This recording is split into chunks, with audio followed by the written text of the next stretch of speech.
Saudara-saudari, marilah kita mendengarkan renungan dengan judul Aku Ini, Jangan Takut, yang berdasarkan pada Injil Yohanes bab 6 ayat 20 dan 21.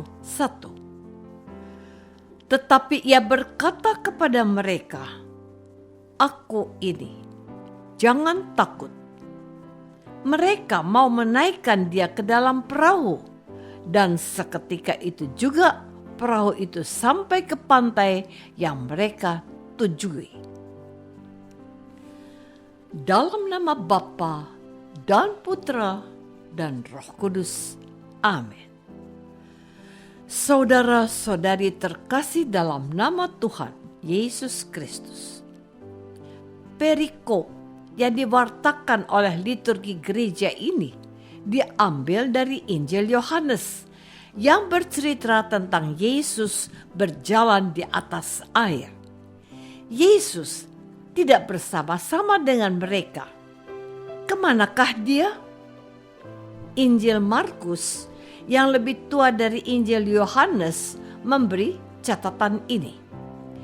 Sesudah penggandaan 5 roti dan 2 ikan, Yesus memerintahkan murid-muridnya naik ke perahu dan berangkat lebih dulu ke seberang, ke Betsaida.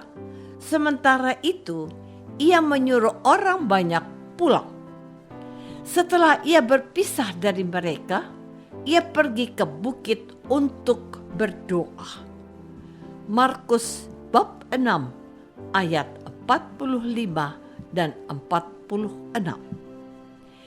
Jadi, Tuhan Yesus masih mengambil waktu bagi dirinya sendiri untuk berdoa kepada Bapaknya, sementara murid-muridnya mendahului dia ke seberang Betsaida. Pada saat hari mulai gelap dan malam, para murid sendirian di tengah laut, sedangkan laut bergelora oleh karena kencangnya angin. Dalam situasi itu, mereka melihat Yesus berjalan di atas air dan mereka ketakutan. Mengapa mereka takut? Karena mereka mengira dia adalah hantu. Demikian keterangan yang ditulis oleh penginjil Markus. Pada saat itulah Yesus berkata, Aku ini, jangan takut. Saudara-saudari terkasih, bagi penginjil Yohanes, para rasul harus tahu bahwa mereka tidak boleh takut dalam keadaan apapun. Mereka sudah melihat dan mengalami kemahakuasaan gurunya yang menggandakan 5 roti dan 2 ikan. Tetapi mereka sekarang ketakutan melihat sosok hantu di tengah danau. Karena menurut kepercayaan bangsa Yahudi, danau adalah tempat hunian dan digiatkan oleh kuasa-kuasa satani. Lihat Ayub bab 7 ayat 12. Tetapi sebagai Allah, Yesus menguasai gelombang-gelombang laut yang bergelora, dan ia berjalan di atas air sebagaimana yang disaksikan oleh para muridnya. Bahkan Petrus, salah seorang muridnya, ingin datang kepada Yesus dengan berjalan di atas air. Yesus mengajaknya turun ke air. Ia sudah berjalan di atas air, tetapi karena kurang beriman, ia nyaris tenggelam di dalamnya. Maka dengan firman-Nya, Aku ini, jangan takut. Ia mau menyatakan dirinya sebagai Allah yang berkuasa atas semesta alam, juga atas danau dan laut, yang dipercaya sebagai tempat setan-setan dan tempat perhimpunan orang mati. Murid-muridnya harus tahu Dia adalah Tuhan yang bangkit, bukan hantu. Saudara-saudari terkasih, kita sering mengalami ketakutan dalam menghadapi berbagai persoalan-persoalan dalam hidup kita sehari-hari. Persoalan itu bukan harus sesuatu yang besar, tetapi juga hal-hal kecil seperti harga-harga sembako terus melonjak, tetapi penghasilan bulanan tidak pernah bertambah.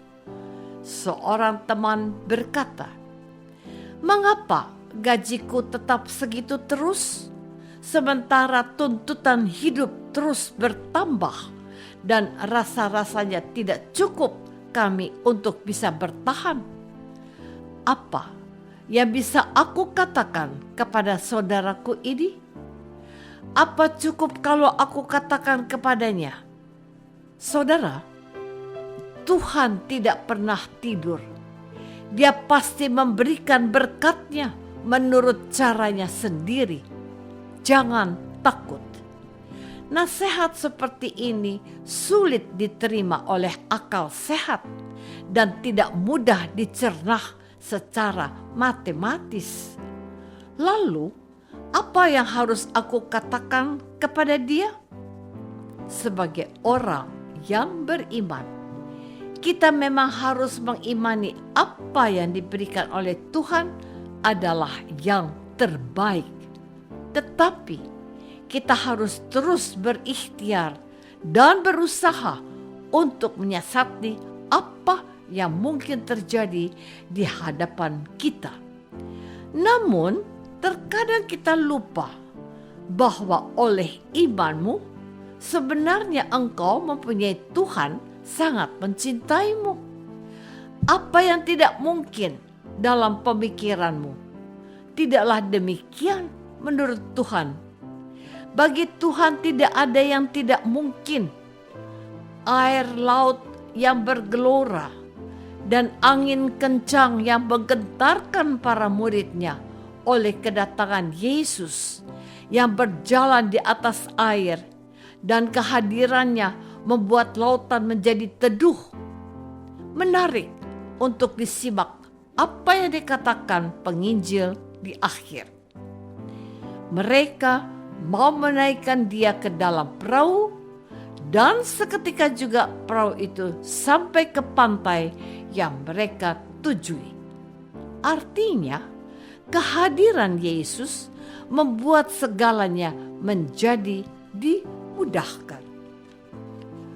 Saudara-saudari terkasih, dari pihak kita harus ada kemauan untuk melibatkan Allah dalam hidup kita, bukan pikiran dan kalkulasi matematis serta kekhawatiran kita yang selalu kita kedepankan.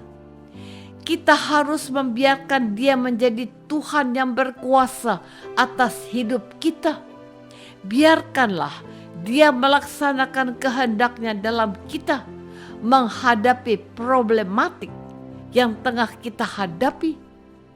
Seorang sahabat bersaksi kepadaku, "Kalau dihitung-hitung, penghasilan kami setiap bulan pasti tidak cukup. Sementara insentif dari perusahaan atau bos kami tidak kunjung datang. Tetapi kami selalu dicukupi olehnya. Ada saja tangan-tangan yang membantu kami, dan kami bersyukur atas campur tangan Tuhan yang selalu kami mohon dalam doa." Kami lalu mulai mengerti firman-Nya. "Aku ini, jangan takut." Iman kepada campur tangan Tuhan tidak bisa dipecahkan dan dikalkulasi dengan otak, tetapi harus menjadi pengalaman iman karena kita berserah kepadanya dan mengandalkan Dia. Biarkanlah Tuhan bertindak. Semuanya akan selesai dan akan berakhir indah pada waktunya. Apakah aku sudah melibatkan Tuhan ketika aku khawatir akan hidup dan masa depanku? Marilah kita berdoa. Bapa yang Maha Baik, terima kasih sudah mengingatkan kami untuk mengandalkan campur tangan dan penyertaan-Mu. Tambahkanlah iman kami kepada Yesus Kristus yang telah wafat dan bangkit bagi kami. Terpujilah nama-Mu sepanjang masa. Amin. Semoga kita semua selalu dinaungi dan dibimbing oleh berkat Allah yang Maha Kuasa. Dalam nama Bapa dan Putra dan Roh Kudus. Amin.